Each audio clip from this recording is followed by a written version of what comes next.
नानीलाई तपाईँ टिचरलाई हस्ताक्षर गर्नुहोस्। यो खसाल्नु पाउनुहुन्न, खसालेपछि नानीलाई एक्सिडेन्ट हुन्छ। त्यही भएर यो एक्सिडेन्ट हुने भएकोले टिचरले पनि एकदमै केयरफुल बनेर के गर्नु पर्यो, त्यसलाई लिन स्वीकार्नु पर्यो। ल तपाईँ पास गर्नुहोस् बिस्तारै मिलाएर है त।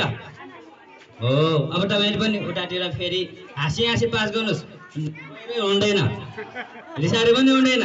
हो त्यसरी नै फेरि अर्को टिचर पास गरिदिनुहोस्। तपाईँले पनि फेरि पास गरिदिनुहोस्। यसमा कम्पिटिसन छैन। ल एक्सिडेन्ट भयो, एक्सिडेन्ट गर्नु हुँदैन। ल फेरि एकचोटि राम्रोसँग सौदारी हुनुपर्छ। यसमा कसरी पुरस्कार पाऊ,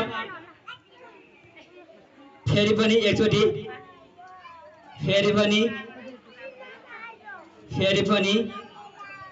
अघि नै खसेकोले एक्सिडेन्ट भएकोले अब एक्सिडेन्ट गर्नु हुन्न भन्ने कुरा मैले सम्झेको छु। हस् धन्यवाद। यति